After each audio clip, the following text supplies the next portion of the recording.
جو معرفت میں ناقص ہوتا ہے وہ اپنے ارادے سے تصرف کر بیٹھتا ہے۔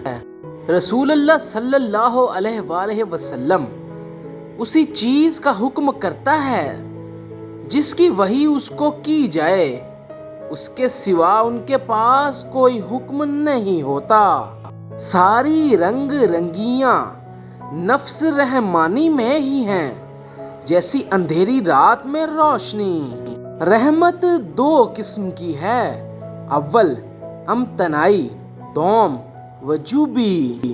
رحمت کی دو قسمیں ہیں، رحمت عالم اور رحمت خاص۔ رحمت عام کو رحمانیت اور رحمت خاص کو رحمیت کہتے ہیں۔ قاعدہ یہ ہے کہ اگر کسی شخص کی کوئی خواہش پوری کی جاتی ہے تو آخرت کے عطایا سے نقصان و کمی واقع ہوتی ہے اور اس کا محاسبہ کیا جاتا ہے۔ یاد رکھو ہر شے زندہ ہے، مگر ہر شے کی زندگی اور حیات کا علم اس دنیا میں بعض کو ہے، بعض کو نہیں ہے۔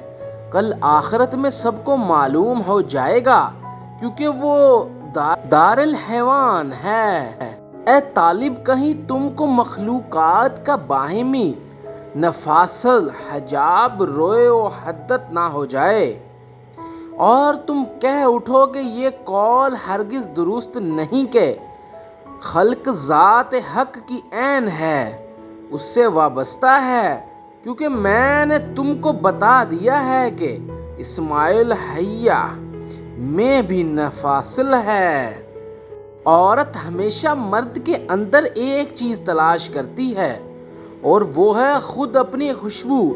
اگر یہ مل جائے تو وہ اس کی ہو جاتی ہے، کیونکہ عورت مرد سے بنی ہے، اس لیے عورت کا مرتبہ مرد سے پست ہے۔ اللہ سبحانہ و تعالیٰ فرماتے ہیں کہ مردوں کو عورتوں پر ایک درجہ فضیلت ہے۔ جو شخص حیوان متعلق ہو جاتا ہے اس کو وہ سب چیزیں معلوم و منکشف ہو جاتی ہیں جو جن وانس کے سوا دوسرے حیوانات کو معلوم ہو جاتی ہیں۔